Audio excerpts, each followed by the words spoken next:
I have been planning this video for months because I wanted to publish it in the week after I got married, so I could tell you whether my organization methods worked or not. If you've watched last week's video, then you know that because of all of this crisis, I did not get married. And I'm actually planning a lot of things all over again because the wedding got postponed to a different time of the year. But despite the fact that the wedding did not happen, 10 months of planning did happen, and because I now have all the extra planning to do, I thought this would be a good video to publish in case there are more people out there facing the same issues I'm facing today.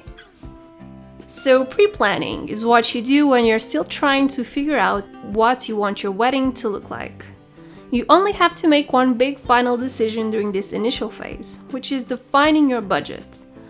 Talk to people around you who got married recently to find about current prices, or search for information online from vendors who don't mind revealing their price range. After setting your budget, your second task is gathering information, inspiration, and examples about the style of your wedding. First of all, maybe you have already decided on a specific date, and if you did, the process should take into account the date you've picked. The pre-planning phase should include everything, from overarching images of the space of the reception or ceremony to details of your centerpieces or the invites. I did all of my pre-planning using Pinterest.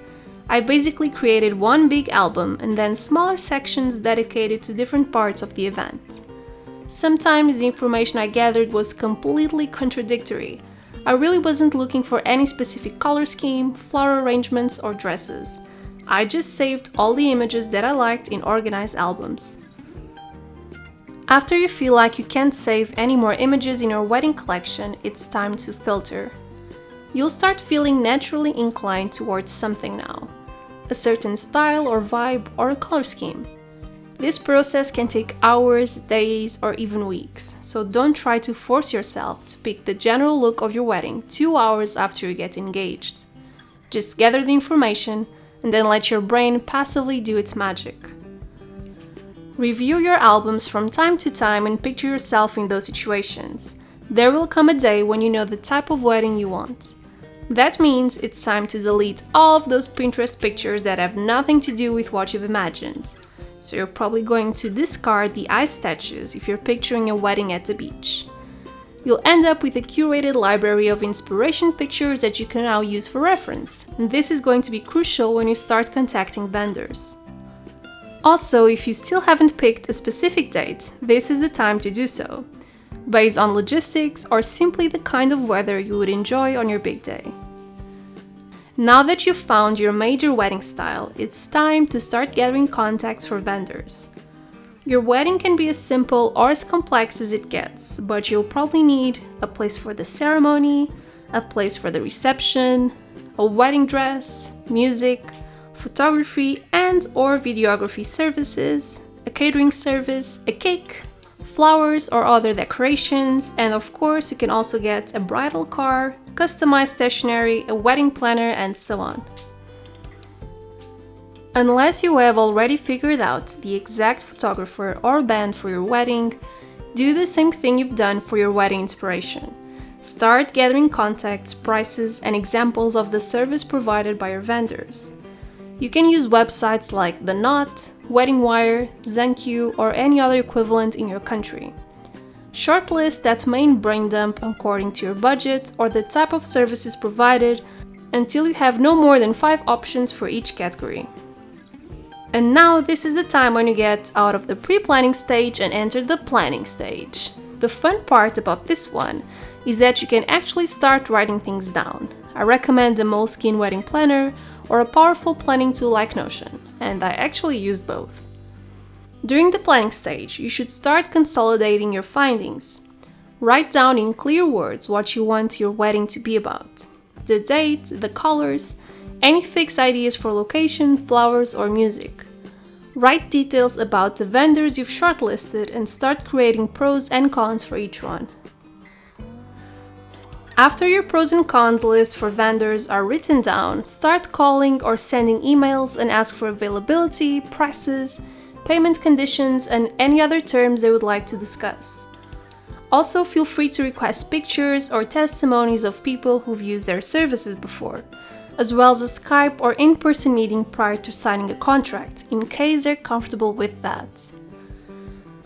When you finally picked your vendors, look at your calendar and schedule meetings with everyone over the span of 1 month. I recommend you to do your meetings back to back so you're able to hand out accurate and recent information from some of the vendors to the other vendors. Ask for phone numbers and email addresses and start compiling their contacts into lists. Things like a detailed schedule of your day, the seating chart, contacts of other vendors, or even information related to flower placement or music cues can be compiled into physical or digital files that can be sent to both your vendors as well as family members or friends helping out with the organization of the wedding. And finally, here are some extra tips. It's important to keep your budget regularly updated, remembering to track any new expenses, and even the small ones will add up pretty fast. And remember to record any payments you make as well as the receipts and proof of payment.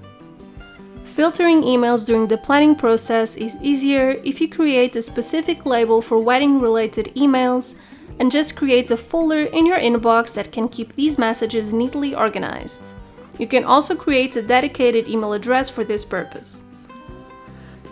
Besides the seating chart, remember to plan out where the buffet and cake tables will be, as well as the place where your band or DJ will be playing, the dance floor, as well as any entrances or doors. You can easily map out a complex seating chart using simple tools like Microsoft Excel or a photo editor.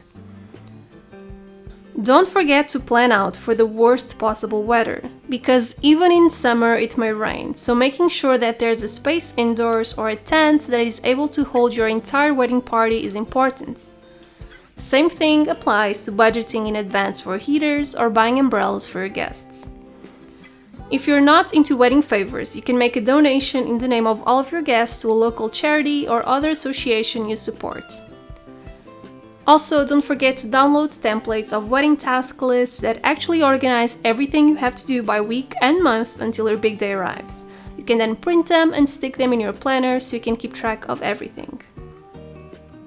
And if you want to improve your organization system during this time, online classes are a fantastic way to manage your time and budget, since they are affordable and allow you to decide when you're learning and how. And the best place to learn more about these things is today's sponsor, Skillshare. Skillshare allows you to learn almost anything for less than $10 a month. They have thousands of courses on management and business, productivity, photography, writing, languages, illustration and design, music, cooking, and so on.